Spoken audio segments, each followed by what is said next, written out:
Bonjour à tous, je me présente, je suis Stéphane Dalluin, responsable développement durable chez Botanique et j'ai le plaisir d'animer ce live avec Marine qui est derrière la caméra et qui assure Bonjour à tous. la technique et les questions éventuelles que vous pourrez nous transmettre en direct. Et donc nous, comme thématique pour ce live, nous avons choisi de vous parler des abeilles, des pollinisateurs, parce que chez Botanique démarre demain notre quinzaine de la biodiversité, une grande opération qui dure 15 jours sur les réseaux sociaux, en magasin et plus que jamais où on va mettre en avant la biodiversité. Et évidemment, quand on parle de biodiversité, on ne peut pas ne pas parler des abeilles qui sont le symbole de la biodiversité, même si ce ne sont pas les seules pollinisateurs très importantes pour nous, notre survie, la survie de notre espèce. Et nous allons en parler Voilà, avec Henri Clément est Henri arrivé. Clément.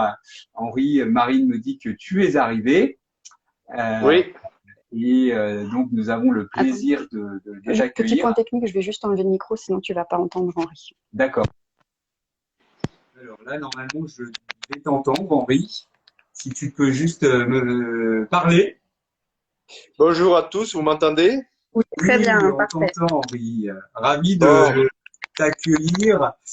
Ça fait un moment qu'on s'était pas parlé.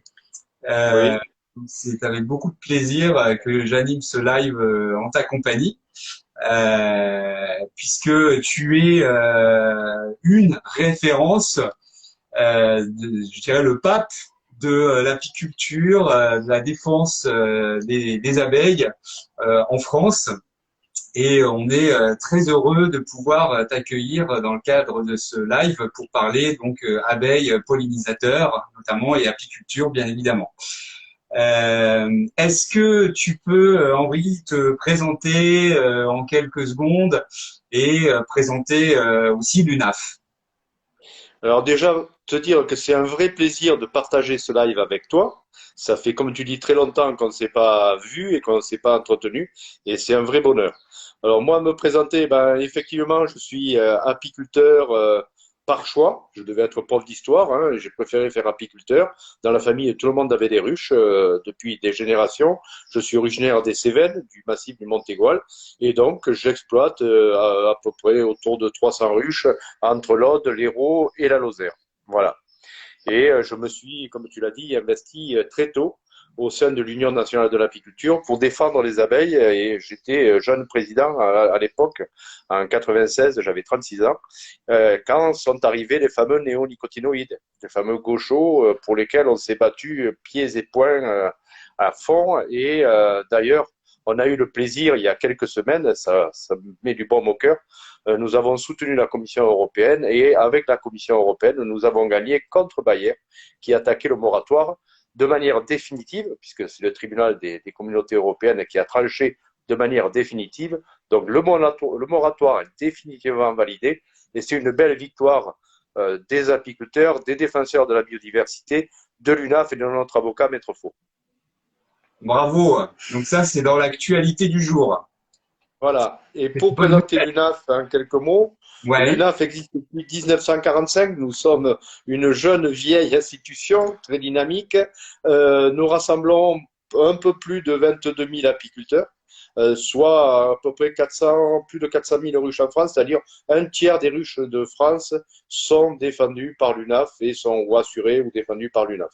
Nous avons également une revue qui s'appelle Abeilles et Fleurs, où de temps en temps il y a des reportages avec nos amis de botanique qui participent aussi aux apidés.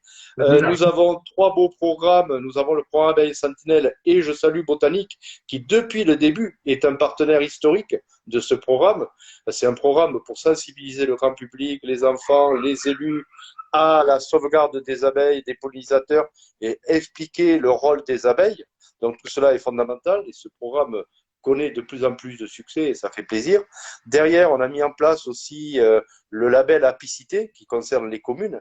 Et aujourd'hui, il y a plus de 100 et quelques communes qui ont été labellisées depuis 3 ans avec d'autres partenaires comme Ortis, l'association des ingénieurs des grandes villes, comme l'agroforesterie, très très important, l'agroforesterie ou les jardins de Noé.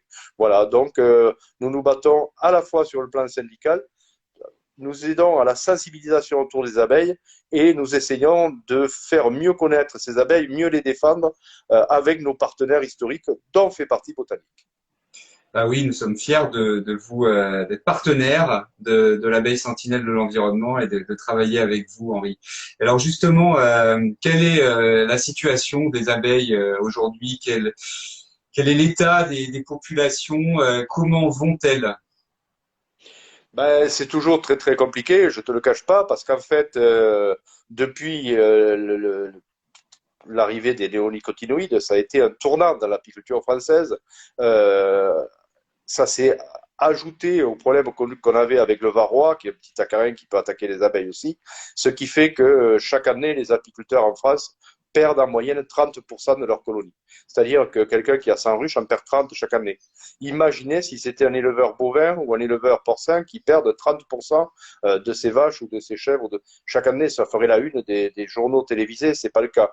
Et donc, c'est très compliqué. Les apiculteurs sont obligés de reconstituer les cheptels sans arrêt. C'est à l'image aussi de la dégradation des pollinisateurs sauvages, parce qu'abeilles et pollinisateurs sauvages, c'est le même sujet, hein, il ne faut pas se voiler la face. Tout cela est lié à la dégradation de l'environnement, que ce soit les pesticides, la monoculture, l'agriculture intensive, la disparition des haies, la disparition de la diversité dans nos campagnes, qui est quand même dramatique, la dégradation des sols, des eaux, etc. Et c'est général, hein, c'est une globalité, il faut le voir comme une globalité. Et puis, à cela s'ajoute un sujet qui est aujourd'hui d'actualité, qui est le bouleversement climatique. Et moi, ça fait 35 ans que je suis apiculteur professionnel, 30 ans, 35 ans. On s'est beaucoup battu contre les pesticides.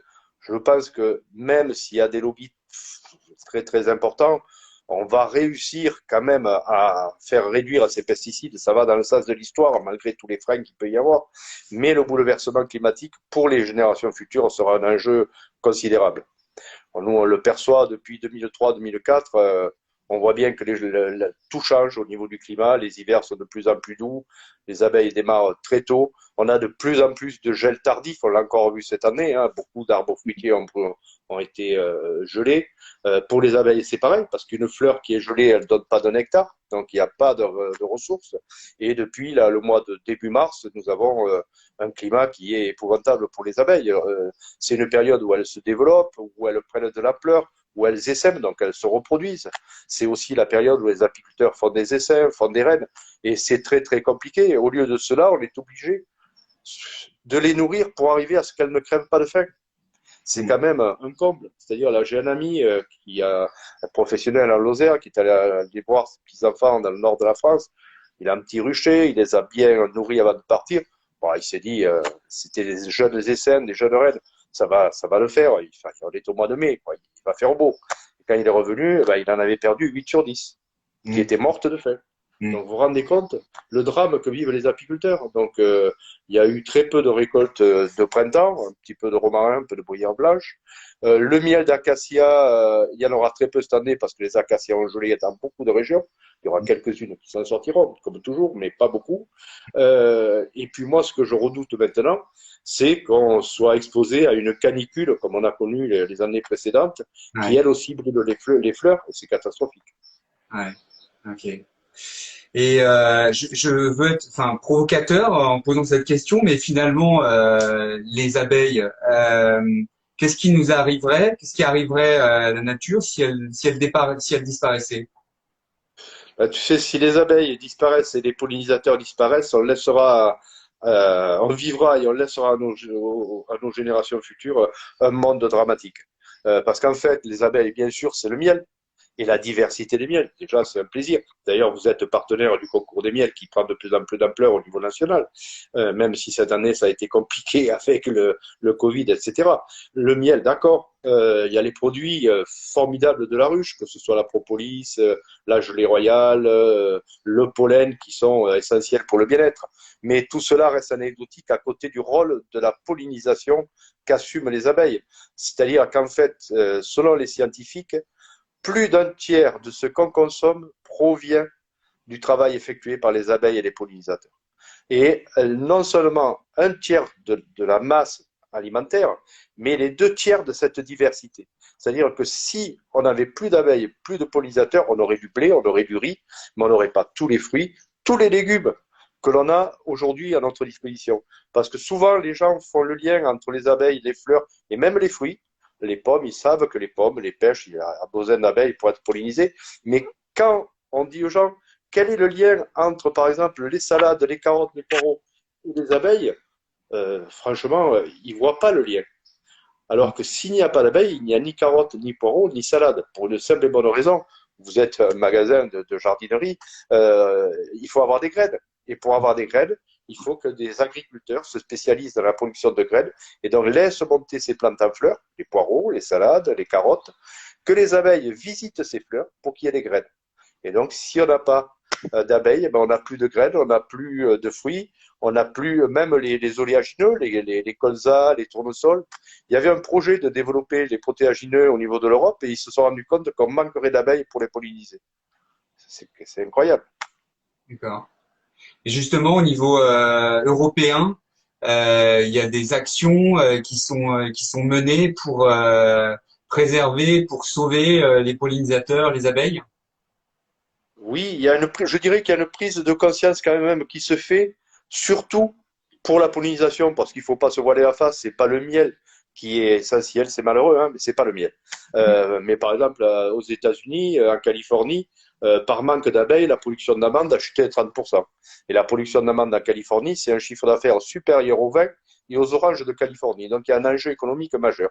Donc au niveau européen, l'agence européenne, l'EFSA, a mis en place des procédures, de nouvelles procédures d'évaluation des produits phytosanitaires, des pesticides, pour éviter les problèmes qu'on a connus avec Gaucho, etc.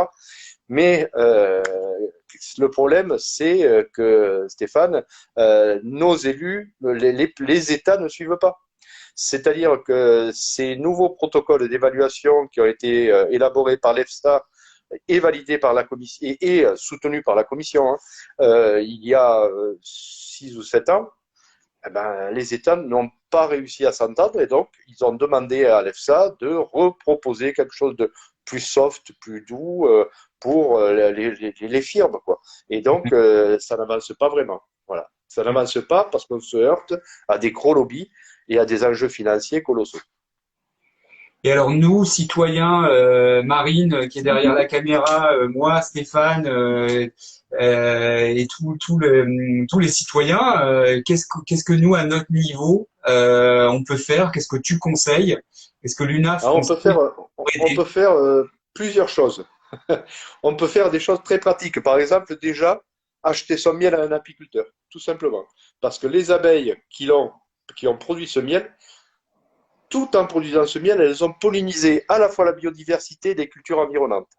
Ça, c'est le premier point. Si vous avez un jardin, vous allez chez Botanique chercher vos plants et vous ne mettez pas, et Botanique est très vigilant, vous avez été les premiers, et on doit saluer votre courage là-dessus, vous ne mettez pas de pesticides dans vos jardins, vous laissez un peu dans les gazons une fleur de pissenlit, une fleur de trèfle, ben c'est joli. Il ne faut pas mettre des désherbants, des pesticides dans vos jardins, c'est fondamental. Ça, je dirais, c'est le deuxième point. Le troisième point, c'est de cultiver des plantes qui sont intéressantes pour les abeilles, des plantes pérennes qui sont peu gourmandes en eau. Et là, vous avez le choix, vous avez tous les aromates, les aromatiques, le romarin, la lavande, le thym, etc.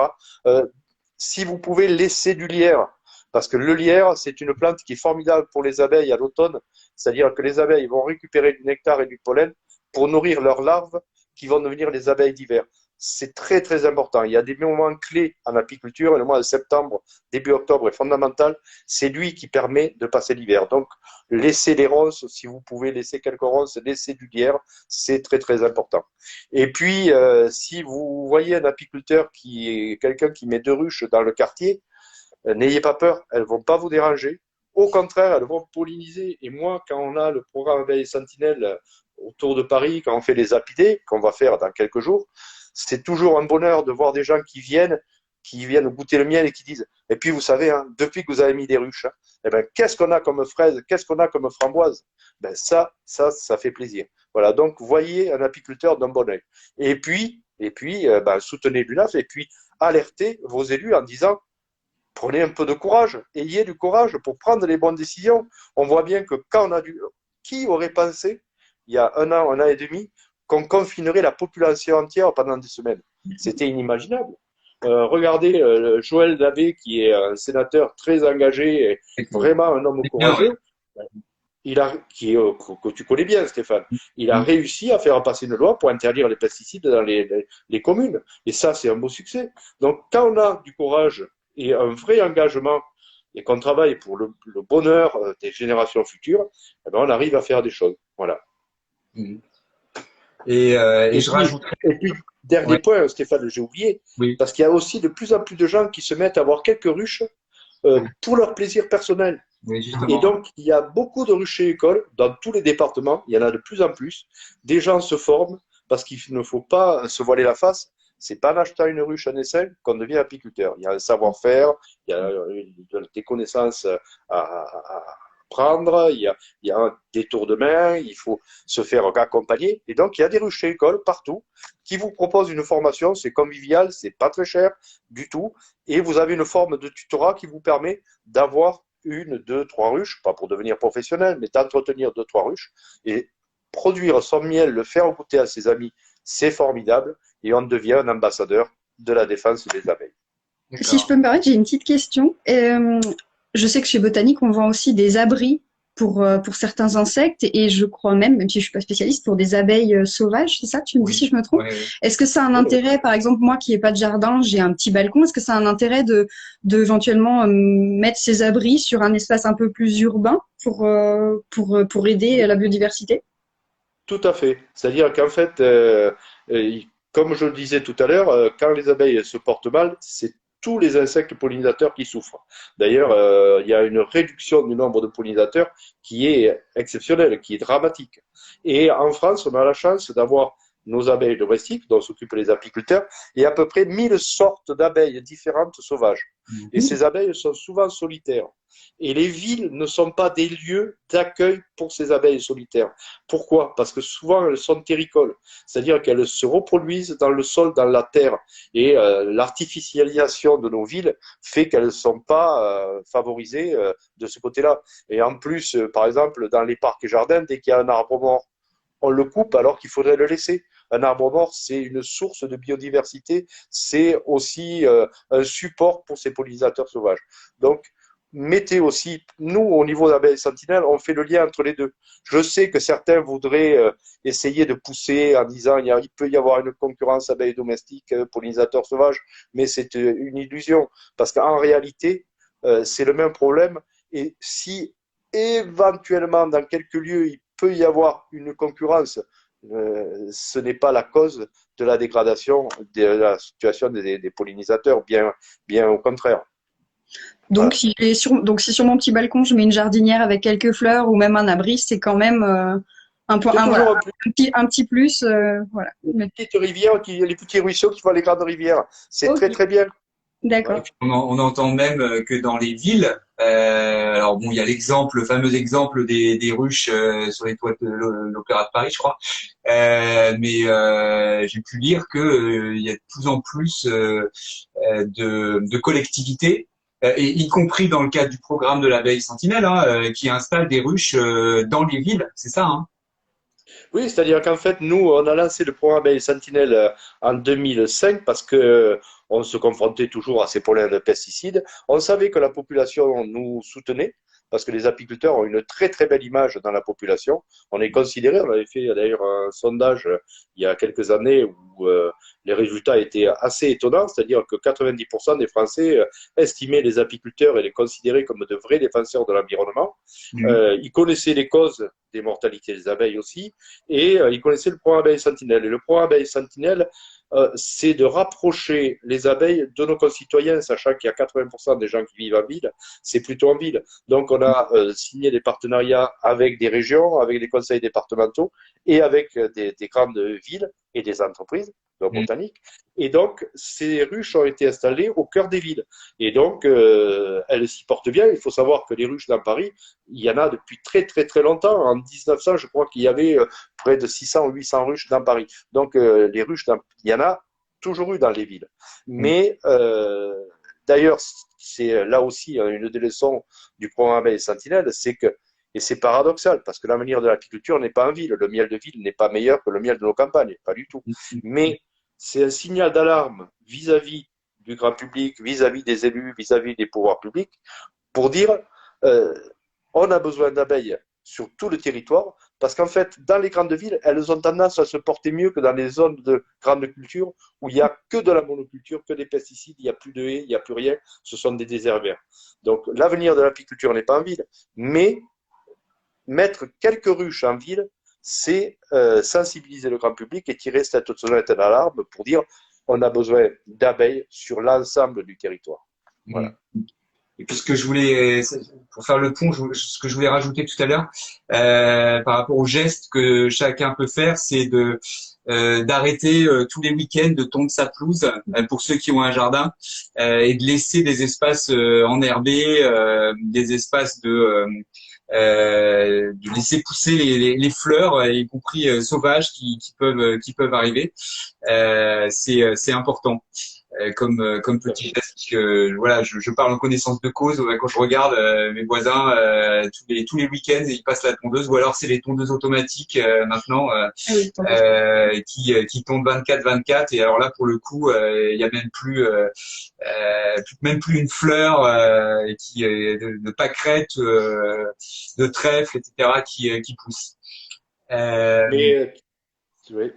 Ouais, il y a même des gens, vas-y. il y a même des gens qui mettent des pelouses synthétiques maintenant. Ah oui, alors ça, n'en parlons pas. Ouais, N'en parlons pas.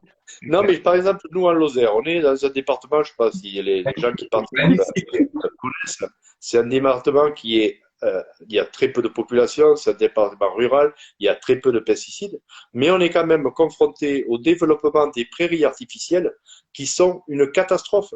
C'est-à-dire que maintenant, quand vous vous promenez sur l'Aubrac, sur la Margerie, des lieux magnifiques, oui. mois de mai, début juin, vous avez des prairies naturelles où il y a des dizaines de variétés de fleurs qui fleurissent en même temps, des bleus, des violets, toutes les couleurs, etc. Et puis à côté, vous avez de plus en plus de prairies artificielles vertes, il n'y a que de la chlorophylle. Il n'y a rien.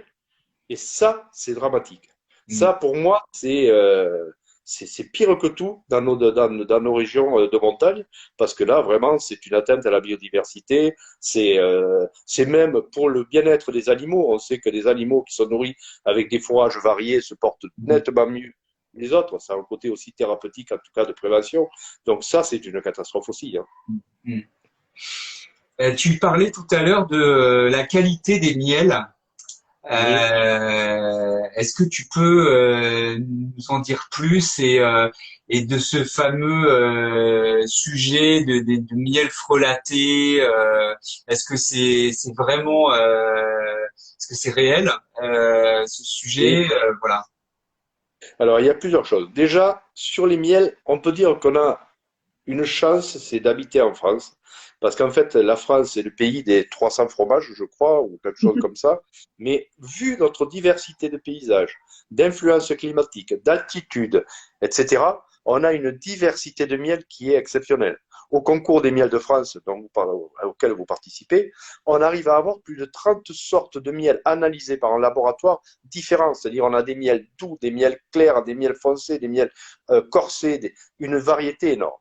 Par contre, compte tenu des problèmes que l'on connaît aujourd'hui, ben, la production de miel a fortement diminué en France. Moi, dans les années 95, la France produisait 32-33 000 tonnes de miel. On était à l'époque leader de l'Europe des 12. Hein. Et puis, ben, avec l'arrivée du fameux gaucho qui touchait surtout le tournesol, ben, la production s'est effondrée. Aujourd'hui, les bonnes années, on est autour de 20 000 tonnes, grosso modo. Les mauvaises, autour de 10 000. On en consomme 40 000. Donc, on importe chaque année plus de 35 000 tonnes, 30 à 35 000 tonnes de miel venues de partout dans le monde. Et là, c'est un vrai souci, c'est-à-dire que nos collègues espagnols, allemands, italiens, ces apiculteurs voient leur production baisser comme nous, hein, puisqu'on est tous confrontés au même problème. Par contre, les apiculteurs, je ne dirais pas les apiculteurs, les Asiatiques, par exemple, sont de plus en plus doués parce que chaque année, ils produisent de plus en plus de miel. Donc, je souris parce qu'en fait, une grande partie de ces miels sont des miels qui sont faits artificiellement à partir de sirops extrêmement bien élaborés parce qu'ils passent le cap des analyses. Donc, c'est difficile de les détecter, mais une très grande partie d'entre eux, pas tous, parce qu'on peut faire du très bon miel partout dans le monde, il ne faut pas être chauvin, mais vu les enjeux économiques, il y a des miels artificiels qui sont produits au Vietnam, en Chine, etc., et qui inondent le marché. Mais comment on fait un miel artificiel concrètement? Tu mets du sucre, il y a une recette, c'est incroyable. Tu prends des isoméroses de maïs, de riz, etc. Et puis, tu y ajoutes un peu de pollen, tu y ajoutes différents éléments. Et au bout du compte, tu as un produit sucrant qui n'a pas du tout les qualités du miel, mais qui peut passer comme miel. Et par contre, nous, le coût de revient en moyenne, c'est autour de 4,50 € en moyenne pour l'apiculteur. Hein. En France, ça dépend des exploitations. Ben, c'est des miels qui arrivent autour de 2 € chez le conditionneur en France. Donc, il y a pas d'appellation parce que je sais que l'appellation miel, il n'y a pas de réglementation qui protégerait le vrai miel du faux. J'allais y arriver, chère dame. Avant, on avait miel d'origine d'origine diverse, et dans les années 2000, il y a une directive européenne pour lesquelles on s'était battu pour qu'elle soit assez rigoureuse. Et cette directive, quand on a un miel français sur le pot, il y a marqué produit de France, mais par contre, des conditionneurs, et c'est tout à fait louable, hein, font ce qu'on appelle des miels d'assemblage, c'est-à-dire qu'ils prennent des miels d'un pays, d'un autre pays, etc. Ils les mélangent pour avoir un produit à peu près régulier pour répondre aux attentes des consommateurs au niveau de la couleur, de la texture, etc., de la saveur.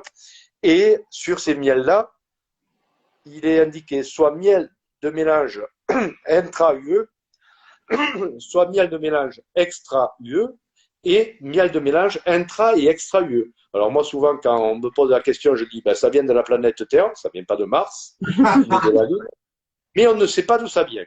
Voilà.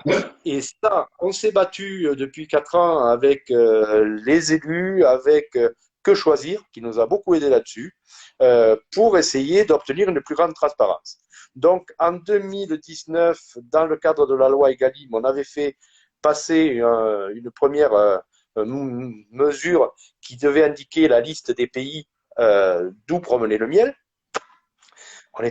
C'était un progrès, et ça a été rasé en Conseil constitutionnel comme 25% de cette loi. Bon, on est reparti pour défendre quand même cet étiquetage qui est à la fois nécessaire pour les apiculteurs et pour les consommateurs. Ils doivent savoir d'où provient ce qu'ils consomment.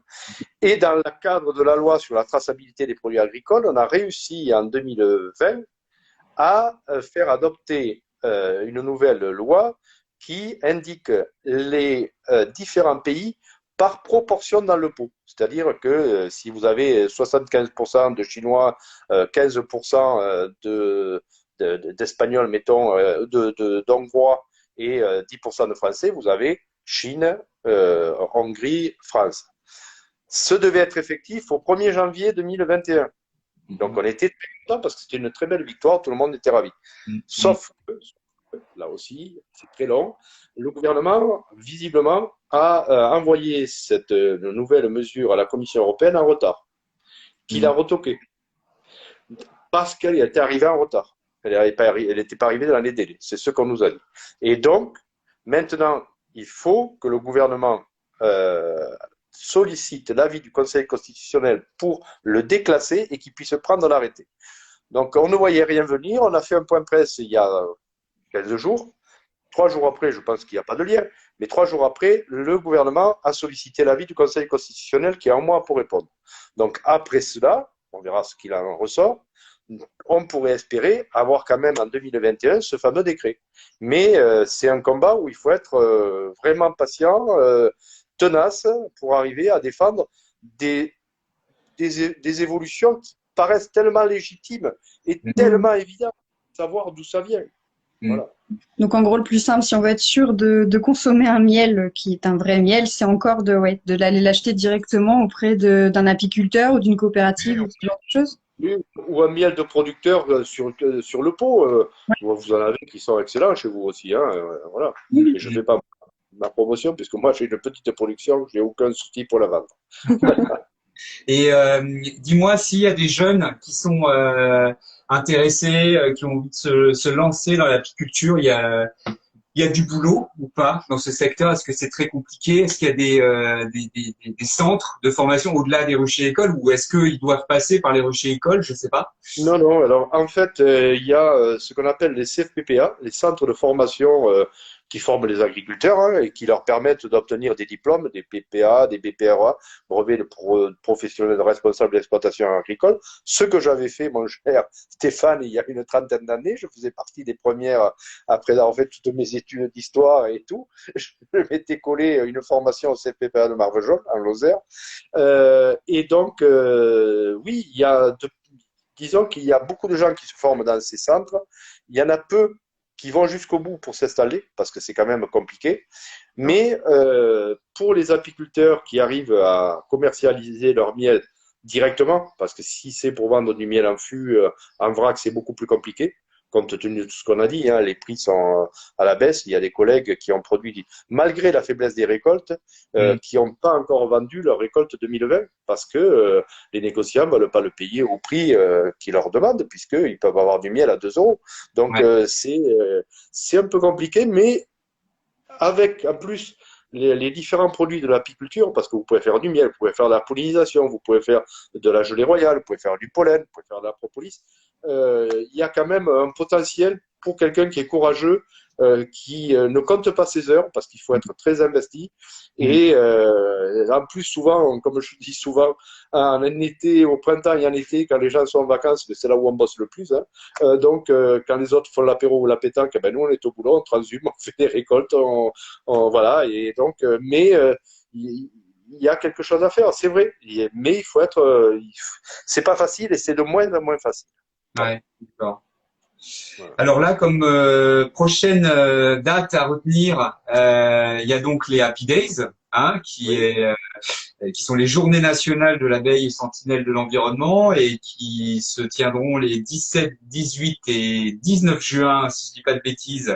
Et c'est dans toute la France et y compris dans certains magasins botaniques. Est-ce que tu veux rajouter quelque chose par rapport à ça, Henri?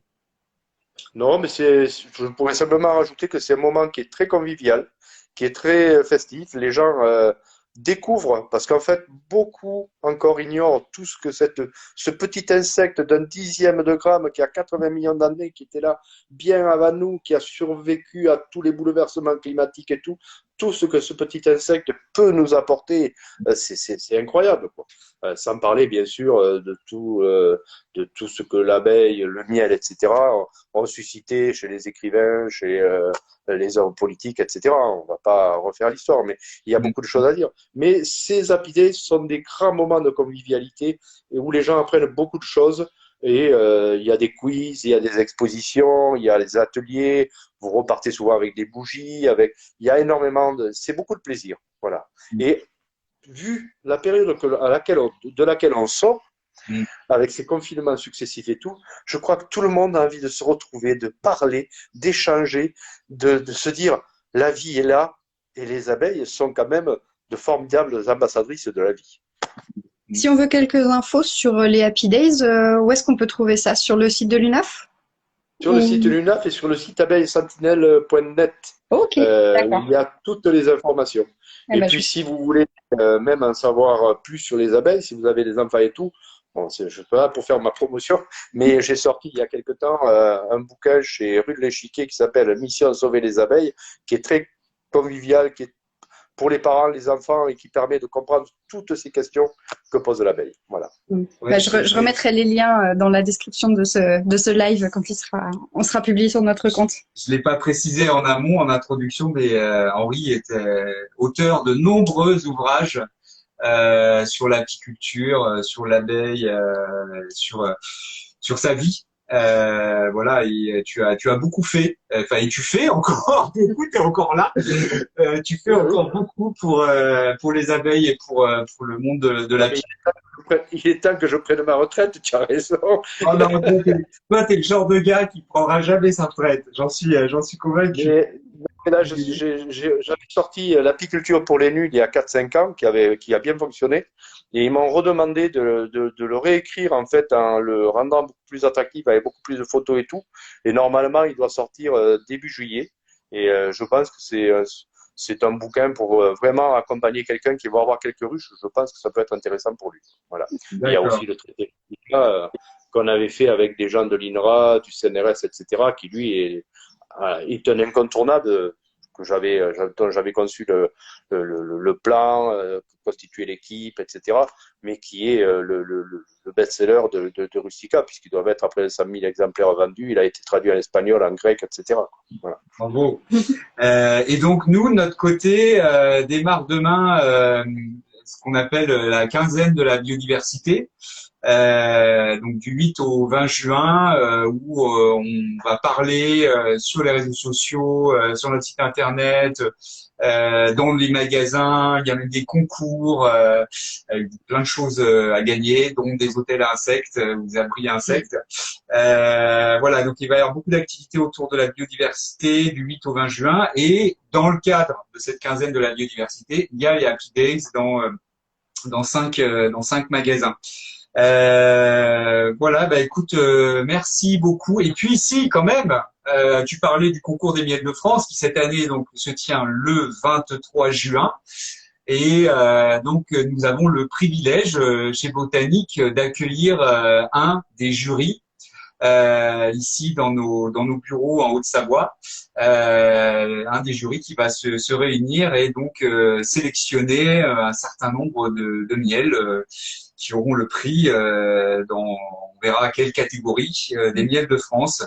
Et c'est vraiment une belle démarche pour mettre en avant les miels et la qualité des miels que l'UNAF a lancé il y a maintenant quoi, 3 ans, 4 ans?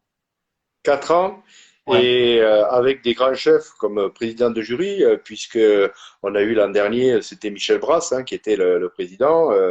La première édition, c'était Madame Bernard Loiseau. Ça fait plaisir de voir que les produits de la ruche sont reconnus comme ça.